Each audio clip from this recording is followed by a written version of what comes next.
Good afternoon, greater Philadelphia area. This is Toole Time Real Estate Radio on WWDB 860 AM. I'm Tom Toole. She's Stacey Mitchell. We have Gabe behind the camera, and the three of us work at the Tom Toole Sales Group at RE/MAX Mainline, the number one RE/MAX team in Pennsylvania since 2018. Top 10 in the country, little known fact. We're going to start plugging that one as well, and we're streaming live every single week. This is old news, Stacey. Every single week on Facebook, Instagram, and YouTube. Just look up Tom Toole Sales Group. We've got our biggest guest to date coming on here. We'll tease it a little bit. So we have Garrett Stubbs, member of the 2022 National League champion Philadelphia Phillies, and the son and grandson of real estate royalty from La Jolla, California, the Gellens team, Maxine and Marty Gellens. He's coming on at the end. Very, very excited to talk to him about Philadelphia real estate, growing up in a real estate family. But first, we're going to talk about market conditions because there is an inventory issue that just is not going away. And we've got some inflation data to share as well. So, Stacey, I'm going to throw some of these numbers out to you, and let's kind of react here. And while we go over that, hope Sarah Tymon, our co-host, feels better. She's got a stomach bug. She's out this week. She'll be back next week, ready to rock and roll.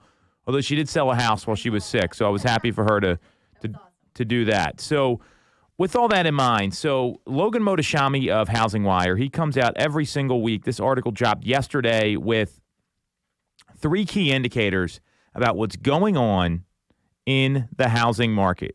So we saw a purchase application nationally up 3% week over week, meaning more people made purchase applications than they did the previous week. And overall, the start of 2023 has been solid considering mortgage rates have been above 6% most of the year. They've been dancing around today. They're coming in about 6.5% is what I saw today from Mortgage America. That's the lender that we use. Weekly housing inventory continued to decline. We saw a 13,238 unit decrease, double the amount of the decrease we had this time last year. Now, we are working at higher inventory levels this year than compared to 2022. And obviously, we saw the 10-year yield jump aggressively, which caused mortgage rates, because they were briefly below 6. Mm-hmm. Now they're coming in 6.5. So what does that tell you about the market, Stacey? What are you feeling right now? What are you and your clients seeing out in the field? And then we can get into what's happening locally from an inventory level and talk more about the direction of the rest of February into March. Well, what I'm seeing out in the field is buyers coming back into the fold, which is very positive, but it's creating more competition because we are very stressed on the inventory side. Now, when homes do come on the market, the great homes obviously will always sell fast. Mm-hmm. If they're move-in ready, you don't require a whole bunch of work to get in. They're the ones that we're back to multiple offers, almost obscene amounts of offers on homes, well over asking price and little to no contingencies. It's for some of my clients, it's been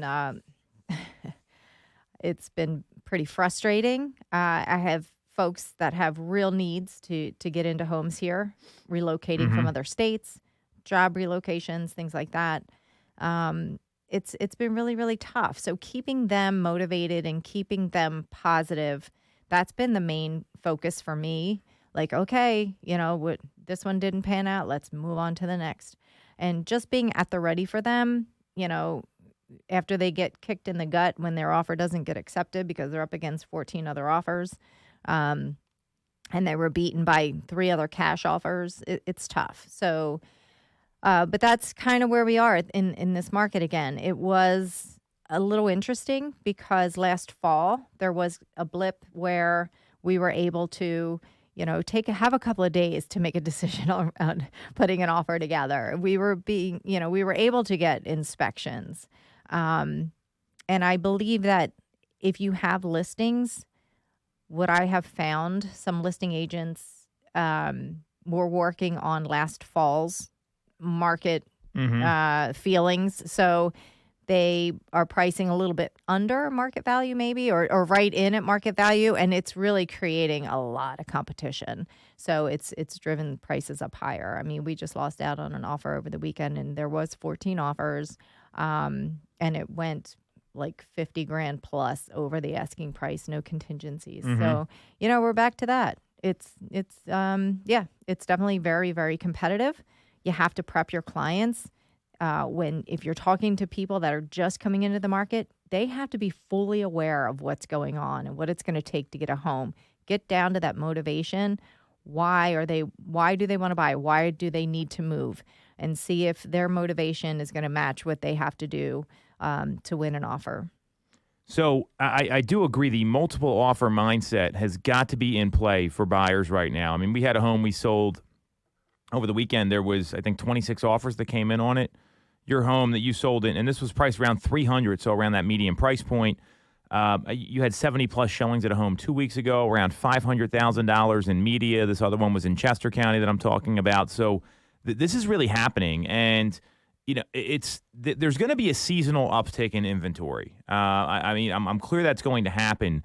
I want to give some perspective what's actually going on in Philadelphia, because you hear these numbers, you don't really know what it means. So I broke down each county. So in Delaware County, through January, there are 530 active listings on the market. That's a 1.31 month supply. So that means it would take 1 month and 10 days, roughly 40 days for everything to sell out at the current pace.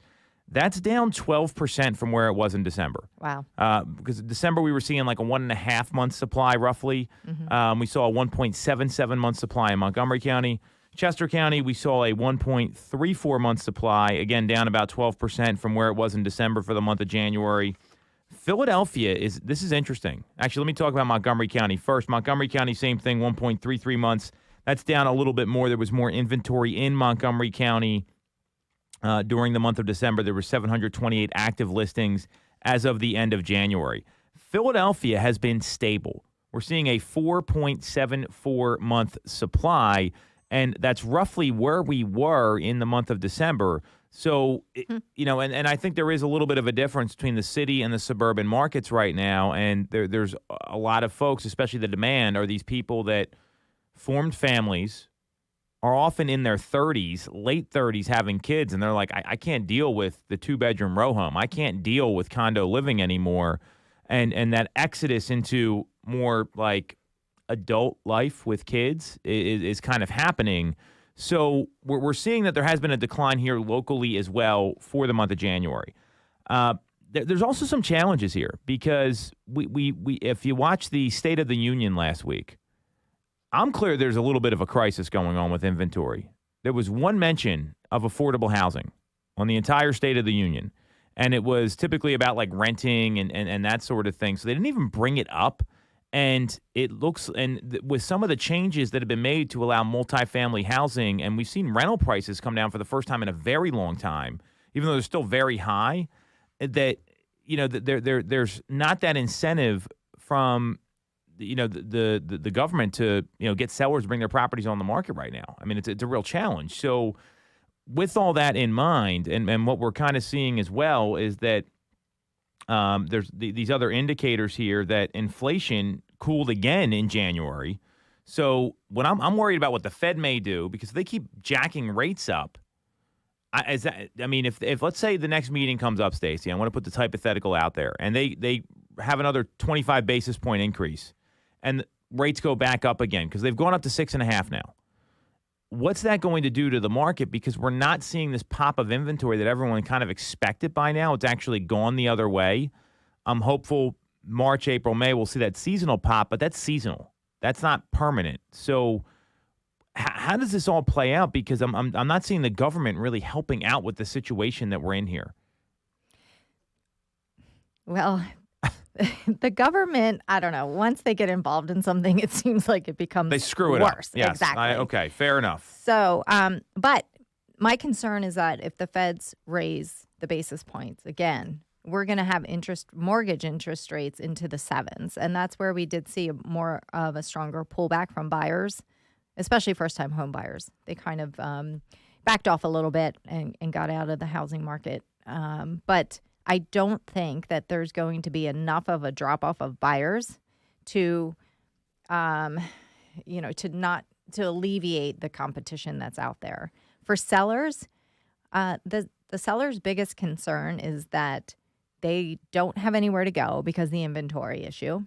Mm-hmm. And that if they were to get into something else, the interest rates aren't conducive because they most likely have refinanced into something lower.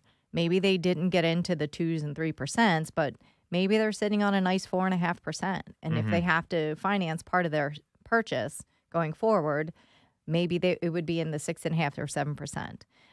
That's hard for them to stomach unless they have real needs. Say they're in a 3-in-1 or, like you said, a 2-in-2 condo, and they really want to get into the suburbs. That's different. There's a different motivation there.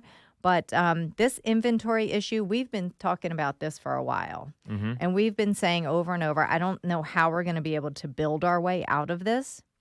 We just can't. I agree. Builders since 2008, since the collapse, the financial what do they call it? The recession, the financial calamity that we had. A lot of builders went out of business. They didn't come back into the fold until like 2015, 2016. Here we are, 2023. Even though we had a lot of new construction, it's not enough to satisfy the demand. We have people coming in from the major cities, New York City, New Jersey, for tax purposes, for school purposes, just to get out of the city, and people leaving Philly and coming into the suburbs. So it's definitely an issue. I don't know how we build our way out of this. For sellers that have a second home or a place to go, or they're moving out of state to retire somewhere, good for them because they're going to be able to cash out and move on into their second property. But if you're a seller and you need to get into something else locally, or you're looking for suburbia school districts, it is a tough proposition, but that's where we find ourselves. And I don't know how we're going to build our way out of this inventory crisis. Well, so the challenge is that what's being built right now, I mean, is a lot of multifamily construction. So it's not single family homes. The permits for those have declined 4 straight months through the end of the year in terms of the permits being pulled. And according to Axios research, new apartment construction matched a 50-year high last year. So we're seeing all these apartments get constructed, and it's forcing more people to stay in rentals. I mean, they're spending like $3,000 a month on these places. So luxury apartments. Yeah, it's not like it's a cheap place to live. Right. And that's causing folks to maybe rethink. All right, well, I need to find something that's going to fit my needs more than anything else. So, knowing that, and then we also got some CPI data here. The CPI posted its smallest annual gain since October 2021, with data released this morning. So the consumer price index, the cost of goods, the things you buy, rose 6.4% in January compared to a year ago. And in December, the index posted a 6.5% increase. So we're slowing that down. And Bright MLS chief economist said this is the smallest year-over-year price increase since October 21. And the report suggests that the downward trend in inflation may be bumpier than hoped. And it means that the Federal Reserve will push forward with these rate hikes through the spring, which will increase borrowing costs. And that's coming from the Bright MLS chief economist, Lisa Stortzavant. I'm getting her name wrong there. We'll give it a shot. There's all these things happening right now, and it seems like the market's not reacting the way the Fed wants it to in all areas. Right. The inventory challenge is still first and foremost for a lot of folks. So I don't know that we're going to really come out of this anytime soon. I feel like this is the market that we're going to be in for at least another year or two. It definitely seems like that. It feels like that to me for sure. I just don't see how there's any changes. And for people who are looking for single family new construction homes in our area, they do not exist. They just are not there. I mean, there's certain price points, yes, that you can get them. Maybe there's a custom builder that has a 1 acre lot and he's building this mega custom home. But as far as just for your standard community, HOA community, single family homes, they're not happening. There's some new construction townhome communities, but a lot of people are looking for single family homes. And I know that as far as new construction, in our out here in Chester County, it's just not there, and I don't think it's coming anytime soon. Well, if you look at the permits being pulled, and this is on an NAR article, and this is a little dated. It's back in October. You can actually zoom in on the map, which is pretty interesting, and they show the number of permits being pulled. So let me pull this up here. So in the Philadelphia metro marketplace, so January through August of 2022, there was 3,114 so it's 5+ unit buildings permits pulled in the Philadelphia, Camden, Wilmington metro market. Single family permits were 5,369. The previous year was 6,125 permits were pulled. So you're seeing about 1,000 decrease. 1,000 homes is like a drop in the bucket right now. We need way more than that. And the 5+ units, we saw 8,090 of those buildings with permits pulled in 2021 from January to August. So we're seeing that there's just a decline in what's being built. And the only thing I see here that would make sense, and we talked about this previously, is some sort of like tax incentive for sellers to sell. You think about the folks that have been in their home 20, 30 years, and the capital gains tax exemption that's out there of a $500,000 gain for a married couple or a $250,000 gain for an individual. That hasn't been changed since 1997. Right. We're talking about inflation. The CPI is up 6+% just this year, let alone what's happened since 1997. If there was some sort of incentive for people to do that, maybe they raise the gain up, maybe or the limit.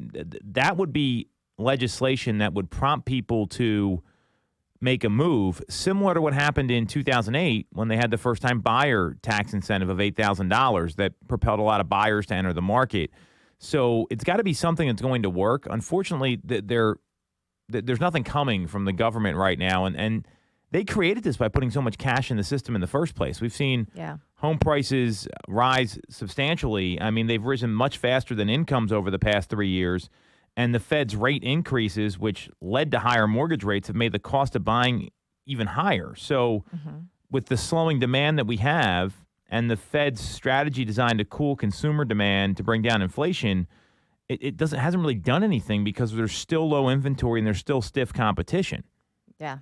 It's been counterintuitive what they've been doing. So I agree with you with the capital gains. I think that those limits have to be corrected. They have to be adjusted for today's inflationary rates that we've experienced, because folks are concerned about that if they're selling. They don't want to be penalized because they know that they have a lot of gain in their equity in their homes. So that is a concern, especially if they have a second home to go to.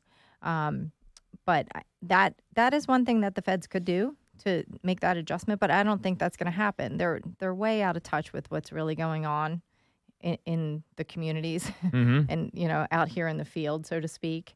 It seems like they're years behind, when they catch up to something. The other thing here too to look at is local politicians, because if they were to loosen up some of the zoning standards, I mean, maybe you can build more townhomes. Maybe you could build more, because single-family homes are too pricey now. I don't care where you are. I mean, you look at the home you sold in media a couple weeks ago. I mean, we had 70-some people through in 3 days. Yeah, that shows you the demand. There was multiple offers. It sold 7% above the asking price, and the place needed some work. Yep.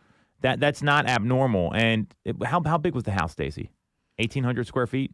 About 2,000. Okay, 2,000. Yep. So that's kind of could be a starter home for some people, could be a move up for others, but it's not any like massive place, right? I think that's the idea. Right. So if local politicians and the local government would loosen up on some of their building zoning codes where you're able to build townhomes, you're able to build maybe condos or something like that, because we're seeing places get developed.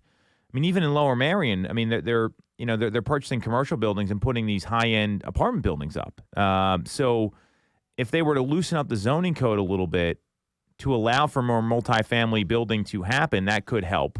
I see someone like Alan Dom, who's running for mayor. Maybe we can get Alan on the show. He's also former realtor, the condo king, right? Oh my gosh, that'd be great. Well, I feel like, he's going to, if he wins, he's got a different perspective than these lifelong politicians. So if he was to loosen up the zoning code a little bit in Philadelphia, create some more incentives for builders or for home sellers, in that area because it's not going to happen on the national level. It's just not going to happen. They don't bring it up in the State of the Union. That tells you how low of a priority it is. Mm-hmm. I'm clear this has got to happen locally, and that's where folks can really get a little more vocal. I mean, there's townships out by where you live where they have minimum lot sizes of 2 acres. Mm-hmm. Yeah, they're never going to build anything. Right, you can't. And they all need septic systems, and it's so if there was maybe loosening of that code up a little bit, you could build townhome communities, which they've done in places like West Vincent and out in like Owen J. Roberts and in Chester Springs, mm-hmm. where they're historically single-family homes. If they're able to sell something like that, loosen the zoning code up, well, maybe all of a sudden and there's an incentive for builders to do it, the buyers would come. I don't think there's any mm-hmm. question there. It's that sort of inventory. The median home price inventory is what's needed right now. I think it's a great idea, what you're proposing here. Let's hope somebody listens. I think it's at the local level. That's where it could start. I know that I've had buyers, they get frustrated with the current housing market. So they kind of shift their mindset into, I'm going to look for land now. We're going to buy a lot and we're going to see if we can approach it that way. Mm-hmm. And guess what happens? It never happens because they realize how difficult it is. Mm-hmm. Yeah, you have to get the lot. You have to, make sure it can perk so that, you can have septic and is there water? And it becomes this major ordeal. Plus, they can't finance the land. So they're back to frustration because they realize how difficult it is to start from scratch like that. And then they're back to looking at existing homes. So, yeah, it's definitely a real problem. And if we could have a little bit loosening of some of the zoning and some of the requirements and restrictions, and I think that's a great idea. That and a tax incentive for some of these sellers that have been in their homes. I mean, those are viable solutions here, and mm-hmm. I mean, it's got to happen at the grassroots level because mm-hmm. it's not coming down nationally. That's not going to happen. So let's take a quick break. We're going to come back. We're going to talk about another agent contagion in the marketplace. I know we sound really negative today, but we're talking about stuff that actually matters. And then we've got Garrett Stubbs, the best playlist creator in Major League Baseball, son and grandson of real estate legends Maxine and Marty Gellens. He'll be coming on afterwards. This is Toole Time Real Estate Radio on WWDB 860 AM. When you're getting a mortgage, you shouldn't have to sacrifice great service just to get a great rate. At Mortgage America, we've been lending with this philosophy for over 35 years. We have access to great low rates without the complications and delays of big or online banks. We're a local Pennsylvania lender with loan officers that you can actually meet. As PHFA's #1 lender, we specialize in all residential mortgage programs, including first-time buyer programs and low down payment options. For your free pre-approval, call us at 610-439-8000 or apply online at mymortgageamerica.com. Mortgage America is equal housing lender, NMLS 1285001. For the best local mortgage service and great rates on your money, look no further than Mortgage America. We have been operating in the greater Philadelphia area for 40 years with a focus on smooth, easy access to home purchasing. Whether you're a first-time buyer, upsizing or downsizing, or just refinancing, we have programs for you. We also have closing cost assistance programs and access to subsidized interest rates. Pre-approval is free, no costs or commitments. To learn more, visit our website at mymortgageamerica.com or give us a call at 610-439-8000. We always have a person available to take your call with around-the-clock human service. Purchase your home with the personalized local service you find at Mortgage America. Mortgage America is an equal housing lender, NMLS 128501. The Tom Toole Sales Group is the #1 RE/MAX team in Pennsylvania with over $165 million in volume for 2021. I'm Tom Toole, and our team has achieved that kind of success by being a great place to work with and to work for. No one knows Greater Philly better than we do. We know real estate, but more importantly, we're real people. We hire the best agents, and we give them all the tools to succeed. Even our brand new agents sell 17 to 24 homes a year because our team delivers the best experience in real estate. Teams deliver a better experience than individuals, and we're a top 1% real estate team in the country. We call it AAA service. We're your advocate, ally, and advisor. Because this isn't a transaction to us. It's a relationship. If you're buying or selling a home, call the Tom Toole Sales Group at RE/MAX main line at 610-692-6976 or visit tomtoole.com. That's tomtoole.com. Sell your home for more, and remember the real estate golden rule. You always get more when you work with Tom Toole.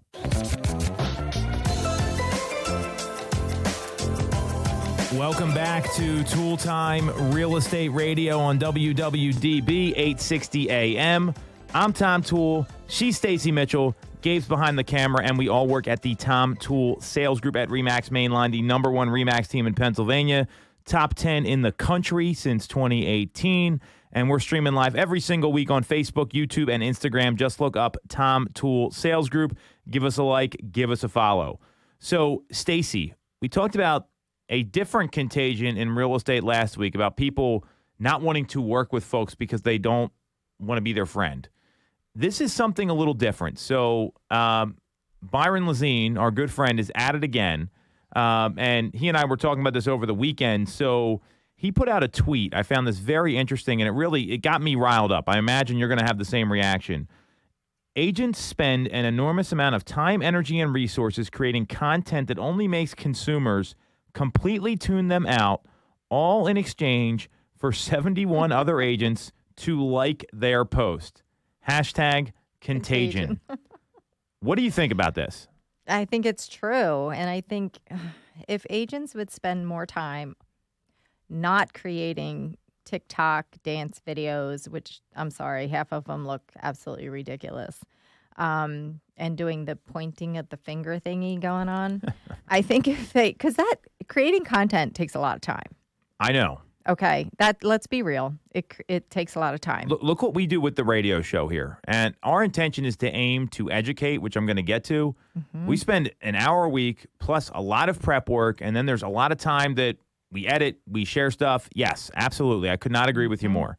So if they're spending 2 or 3 hours just to put out one piece of content, like on Instagram, whatever, that is 2 or 3 hours they could be spending reaching out to their clients, digging into their databases, digging into their CRMs, and really doing that type of work that's going to serve their clients better than trying to get other agents to like their posts or trying to get a following on Instagram.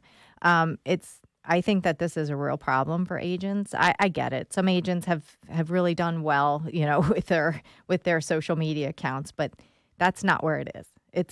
You have to get to the clients, get to dig into your CRM, do some outreach, make some phone calls. Mm-hmm. I couldn't agree with you more, and I think that there's a place for content if you're going to actually educate people, and you can be funny doing it. What ends up happening, and I've seen this, that agents are making fun of their clients. Yep. They're making a joke out of how they go about doing business. I've seen videos where they're like fighting each other and like punching each other in the face trying to get a listing. If that was me, and our style is very different. The show here is meant to educate the public and to put information out there that folks can understand. Because most agents don't spend, if they would have spent the amount of time prepping for the amount of time that I spend prepping for this show, they would know everything about the market. The challenge is these agents don't know anything about the market. They're not knowledge brokers. They don't understand what's going on. And I agree with you. Spend time developing your business first. And real estate right now is hand-to-hand combat. It is a full contact sport.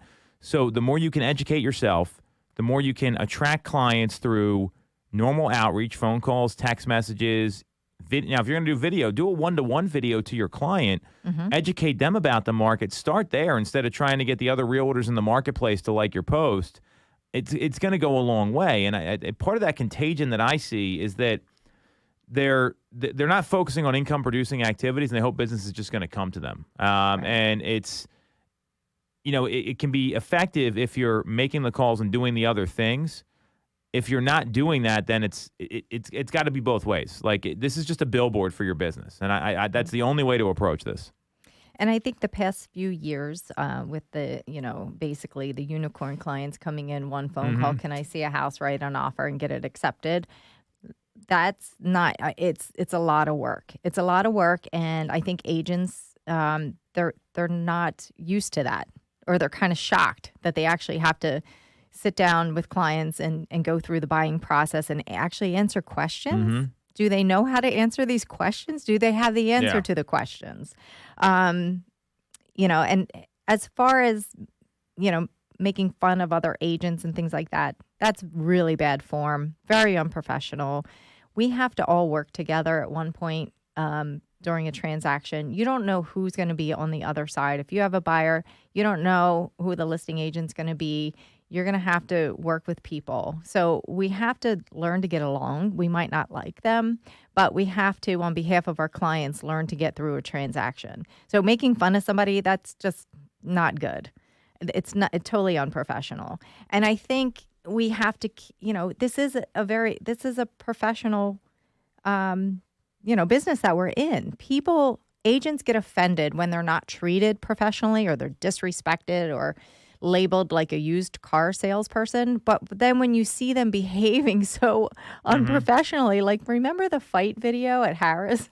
Yeah, no, that was a bunch of mortgage brokers, but I mean, it was literally an all-out brawl. And I mean, there's a reason why people get these reputations. Right. And just because it's not me and you doing that doesn't mean that it's not well-deserved. Right, exactly. So I think that if agents would spend more time focusing on building their business, because it is their business that they're building, and it is your reputation.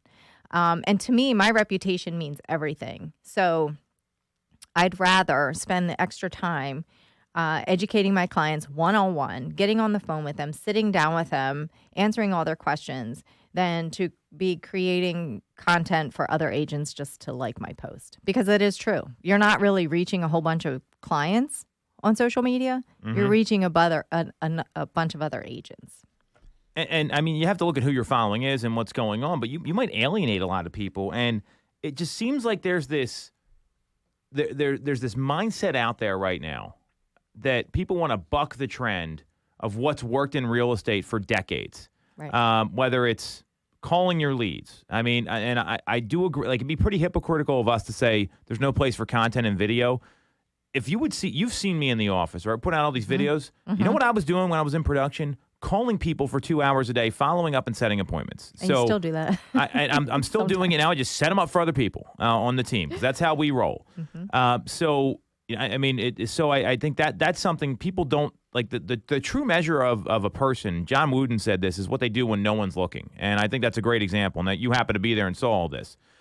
There's this other article that got posted on Inman, and the opinion is, I'm an agent. You can't tell me what to wear on the job. And it's another one of these people saying, and literally, it's time to recognize the business of selling homes doesn't require a blazer, but it does require personality and skills, and that it is not one size fits all.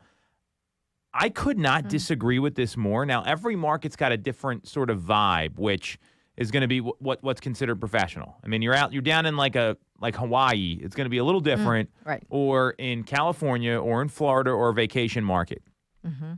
These agents that tell me that I'm going to show up looking like my authentic self. Well, when I'm here for a job interview, you know what I wear to an interview, Stacey? The same thing I've worn every single time I've interviewed for a piece of business in my life. A shirt, a tie, and a jacket. We're in the Northeast. That works here. I know this. I would put my results up against other people who say I can wear jeans and a T-shirt and look cool. Hoodie. Yeah. I was just talking with Brian Blauk from our team, our sales manager, and when he was in production, he shows up dressing the part, and there was another agent coming out of a showing. This is a very high-priced home, and the guy had on like jeans and a T-shirt. He threw a blazer over it, and his client said, "Hey, maybe I need to find a real estate agent that dresses like that because you couldn't tell who it is." What's your experience been with that? Because I just, it's why do you want to get away from what works? I mean, I don't understand this. Like you know what worked really well on Sunday night for the Kansas City Chiefs? Those plays they ran, and they ran two of them where the guy was wide open in the end zone. That play worked, right? So they ran it again. I don't understand this. Right. What's your take on all this? Yeah, I agree 100%. How you present yourself, again, we get back to the professionalism. You want to be taken seriously. You want to be taken seriously as an agent, as a professional person, then you have to present yourself that way. If you're showing up, in ripped up jeans and a hoodie to meet with clients, and I've had that experience too, coming out of a hot listing and you're like, somebody comes up to you and says, "Oh, you can just leave the key in the door." It's like, who are you? Yeah, are you the agent? Do you have a card? Because did you shower this morning? Right, exactly. Not that there's anything wrong with dressing, comfortably, but if you are an agent and you're meeting clients, you cannot do that. I'm sorry. I don't think that's a good idea at all. How you show up sets the tone for how the transaction's going to go. So, right. And I would argue, and when you put content out that makes you look like a joke or this is all funny, this is people's largest financial asset we're dealing with here. So I cannot stress that enough. So we're getting the the play out here. We got Garrett Stubbs lined up next. The contagion is real. Avoid it if you're a real estate agent. We're going to take a quick break, and we'll be right back on Tool Time Real Estate Radio on WWDB 860 AM. You shouldn't have to deal with all the red tape when getting your mortgage from a big or online bank. At Mortgage America, we have access to big bank money, but with the personalized and detailed service of a local bank. We are here in your community and ready to serve with fast settlements, low down payment options, and first-time homebuyer programs. Pre-approval is free, no costs or commitments. For more information, visit our website at mymortgageamerica.com or give us a call at 610-439-8000. Mortgage America's equal housing lender. NMLS 128501. We are here with the #1 playlist author, the member of the 2022 National League champion Philadelphia Phillies, Garrett Stubbs. Garrett, thanks for coming on, my man. I cannot thank you enough, and we're excited to talk a little bit about your real estate background with your family, as well as how you've kind of given back to the community here in Philadelphia in ways you may not even realize. So just really grateful to have you on the show. Yeah, well, I appreciate you guys having me on. It should be fun. For sure. Well, so how are you liking Philadelphia first and foremost? I mean, I know you're from California. You were in Houston before you came here. How are you liking our area and the city of Philadelphia to start? Amazing city. You know, when you're coming to Philadelphia after being traded, you get to hear the murmurs of what the city is like. And most of it is not geographical or anything about the city itself. It's about the people in Philadelphia. Everyone talks about the sports fans in Philly. And I mean, lucky enough for myself, I got to experience one of the best Philadelphia Philly baseball teams since 2008. So my experience has been incredible. Obviously, we had a slow run there in April and May and then started to pick things up. So I did get a little bit of a taste of what that Philly mentality feels like when you're not doing so well as a sports team. But, they kicked our butts and we ended up getting going and having a really good run there in 2022. I mean, I think the whole city fell in love with baseball again. It was kind of the same thing from like 2008 when we went through this the last time. So, coming to a city like Philadelphia, where I think California is a lot different. Like, what did you see in terms of like the passion of the fans? Like, I mean, this team had a connection with the city that I don't think we've seen in a long time, fueled by your playlist that you played in the clubhouse that was all over the news. I mean, that song was like what, the #1 most streamed song or something from Callum Scott. So what kind of connection did you feel with the city after being here a year and now coming back again to play your second season? Yeah, West Coast sports and East Coast sports have kind of a rivalry, always have as far as fan bases and how engaged they are as fans. Me being from San Diego, I was always an engaged Padre fan. Baseball was my passion growing up, so I was going to games. My grandma had season tickets, and so we would be going to as many possible games as we could.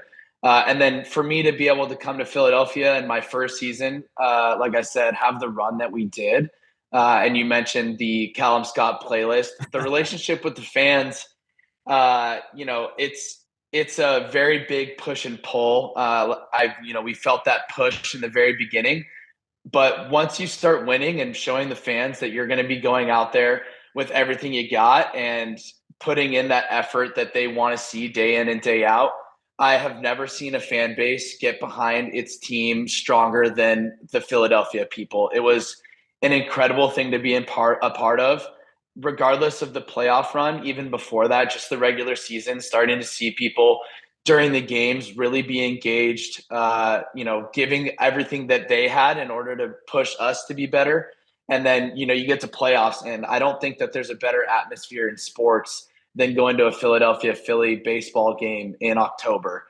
I'm sure the Eagles give that a pretty good run, and so do the Sixers. But being a baseball fan, it just really doesn't get better. The stadium was so loud and at some point, and I don't know if you ever experienced anything like that before, and you're coming off another team from Houston who was also very good. They made a deep run. When Rhys Hoskins hit that home run in the first home game, I mean, I thought I was at the game in the last row. I could feel the stadium shaking. How loud is it on the field? Because this was something people were talking about, like they could hear it on TV. And I've never really heard that before about an Eagles game or a Sixers game or really anything else like that. Yeah, I mean, you can fit, I think the bank holds 50,000 or close to it. Yep. And, humble brag here, but that was my third World Series that I got to be a part of as a player. And, the previous World Series, obviously Houston's in a dome, so it really collects the sound really well and holds it in. So it's a loud environment too. But the bank was, you hear, I think it was Todd mentions the bedlam at the bank. And that's exactly what it was. He mentions that in Harper's homer, but you talk about Rhys Hoskins' homer. And I heard at UPenn, the seismograph went off for an earthquake when he hit that homer. I think that's what they're called. And that's what it felt like in the stadium. I got to witness Kyle Schwarber hit a home run in Fenway the year prior when I was with Houston. And Fenway Park, I thought was going to break. It was an old stadium holding people jumping up and down like absolute madness. So to be in that environment in Philadelphia and watch Rhys, a homegrown player who had been there for the previous 5 seasons, bring Philadelphia a moment of magnitude that I don't think you can describe unless you were there. It just all really comes full circle for a player like that, and for fans who have been watching Rhys as a rookie bring a team finally to October and then get to make an impact there. Love it. So there's some other stuff we want to unpack here about you mentioned your grandmother and obviously your mom. They are real estate legends, and obviously this is a real estate show. I just want to thank you on behalf of a lot of the people here, because I think this team made a connection with the fans. It was so unexpected to see that run. Bert, you mentioned like the early part of the season until now, and the city got so excited. And then just to see the way that the players bonded together, it was one of probably the better stories in the 41 years I've been watching Philadelphia sports. I don't know if you guys agree, but this was it was so awesome to see, because the Phillies are, before you were there, they've lost more games than any other franchise. Like, there's been some rough seasons, so people really loved it. Yeah, no, I saw it. And I lived in the FMC building last year, and there's a mural on Walnut Street of the 2008 team. And every time I walked by it, I was thinking walking by it, what a cool thing it would be to have a 2022 Phillies mural somewhere around the city. Obviously, we didn't win the last game of the season, so don't know if that mural is going to be coming. But we got a lot of the same guys coming back, so we hope to be making that same kind of run here, not just in 2023, but for years to come. Well, it's exciting, man, and the connection with the city, and I think you hit on it, is that the people really care here, probably more than you may realize, and it's a lot of folks that they wait their entire life for this stuff. So I think it speaks a lot to the way you guys connected with the city, which is really awesome.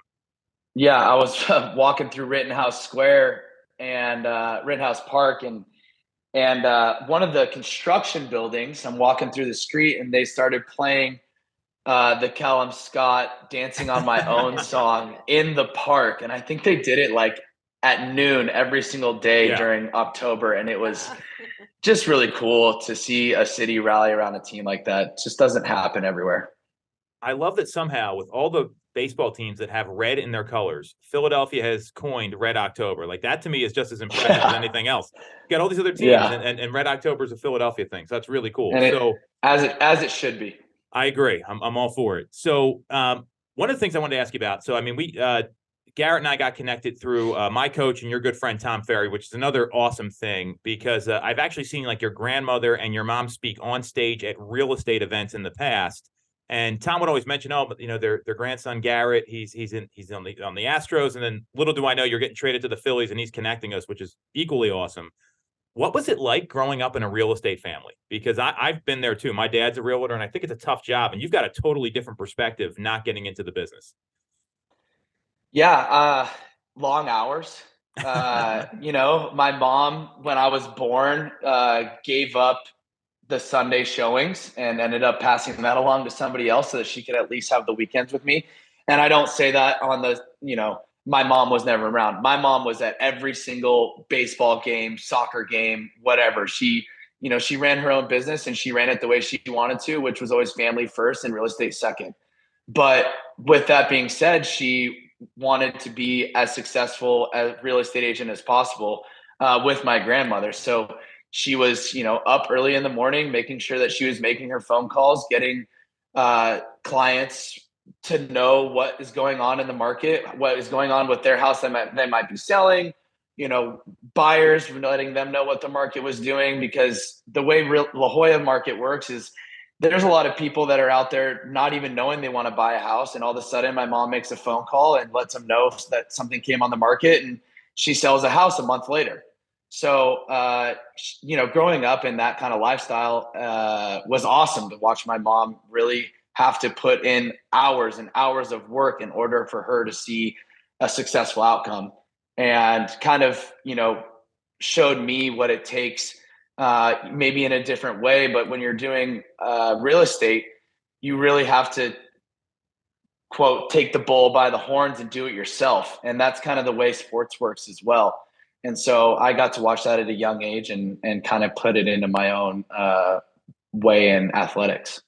Right. I mean, and I feel like it is a lot of discipline and, going through all of those steps over and over again, just to get better and to get to those end results, much like, in baseball, all the practices, all of the, everything that you do every day to kind of hone in on those skills and tighten them, and then be better as you keep going. So there are some similarities there. No doubt. Garrett, this is Stacey. Quick question.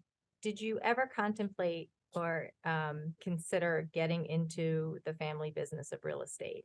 And if not, why? No, yeah.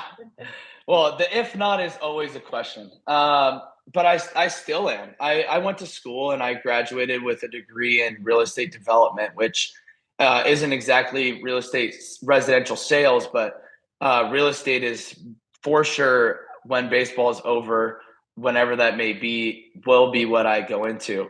What you deal with as a real estate agent is much different than what I would like to. You deal with incredible emotions. People are making, huge life decisions in buying a home. You're putting them somewhere where they plan to be for possibly the rest of their life. So you're dealing with a lot of emotions when you're doing that, and not necessarily something that I may want to get into post baseball.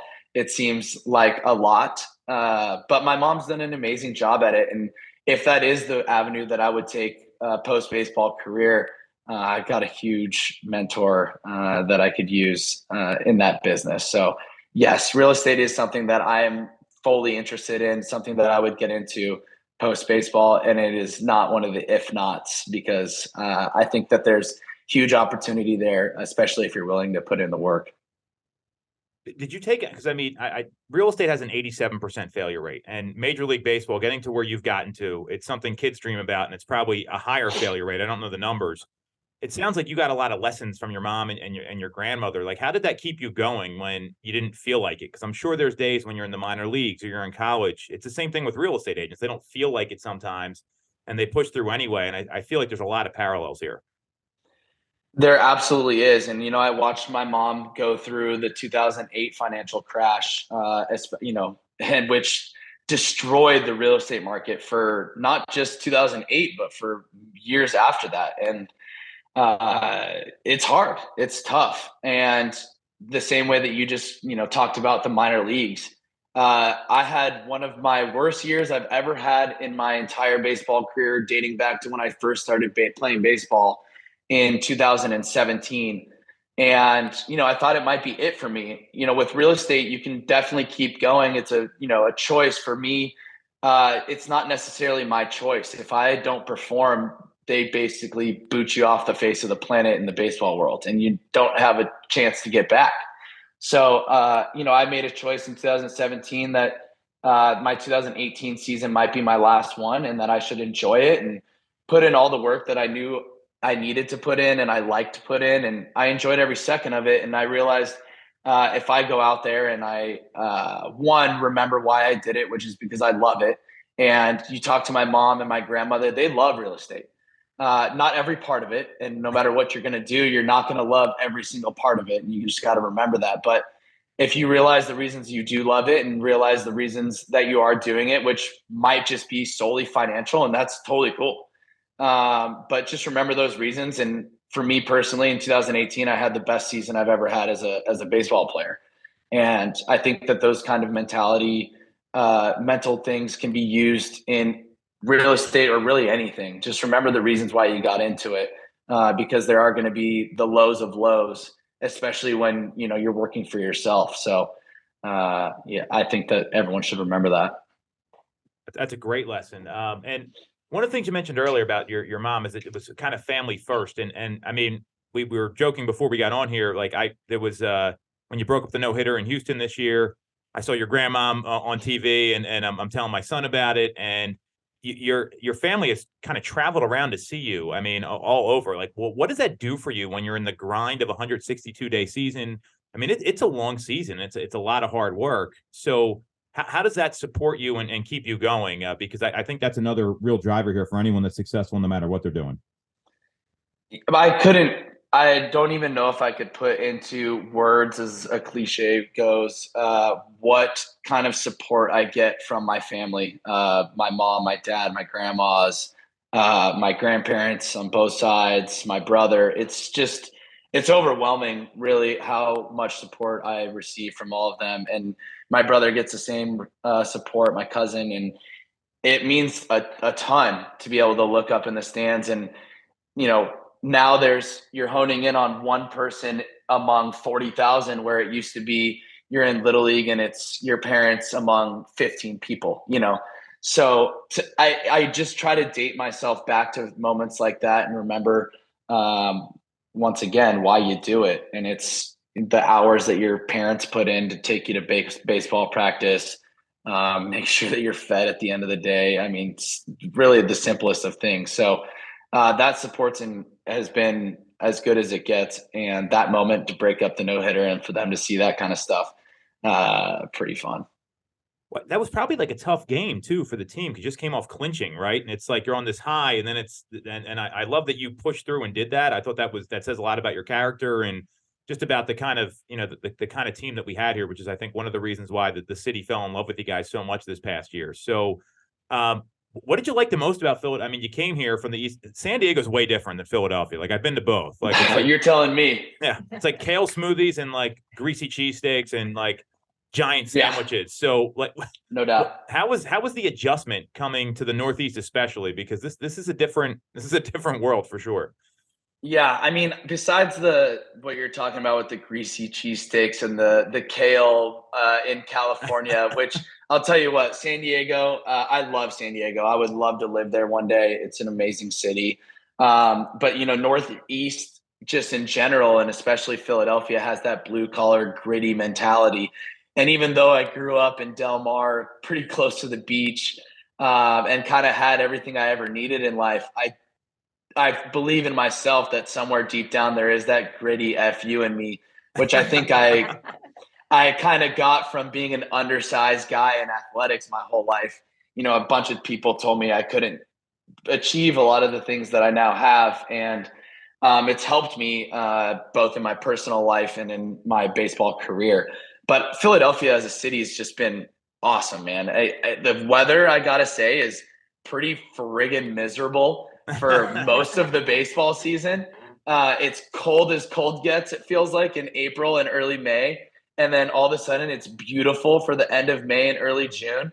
And then it's absolutely miserable humidity and heat for most of the rest of the season. So, it's a mental grind a little bit out there with the weather, but going around the city and the restaurant scene has been so awesome. I love going out to eat as much as I possibly can. Obviously, our schedule doesn't, fit for that most of the time. But the restaurant scene, I think it's as good as it gets around the country. And I tell people when I come home, you got to come out and just go to the different restaurants that Philadelphia has, because it's as good as it gets. So do you think down the line here, would you see yourself staying around here or going back to San Diego? I think that's going to depend on how long my career is here in Philadelphia. It's a wild business, baseball. And, I really do take it 1 year at a time until somebody tells me I have a contract for more than 1 year. So it's been a whirlwind of a career so far. And I am so blessed to be able to say that I got traded to the Philadelphia Phillies and have had the experience that I've had. So whether or not that continues to a lifelong stay here in Philadelphia, I don't know yet. But the people have been so welcoming, and if we win a World Series here in Philadelphia, I got to imagine it's going to be pretty hard to leave Philadelphia after that, because I don't think anybody on that team will have to pay for another meal for as long as they're there.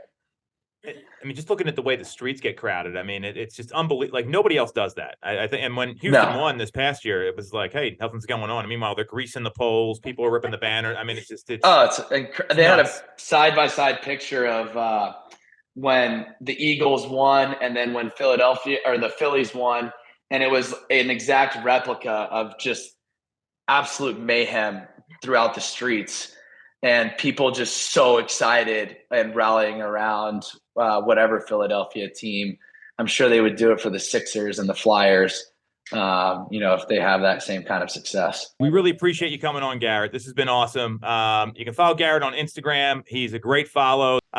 Thanks a lot, man. I mean, like coming out and meeting my son, like meeting him at the game, that sort of stuff. I mean, that's what people here really value, and the connection has been unbelievable. And wish you a lot of luck in the upcoming season. Let's go get that trophy. We'll be back next week with another episode of Tool Time Real Estate Radio on WWDB 860 AM.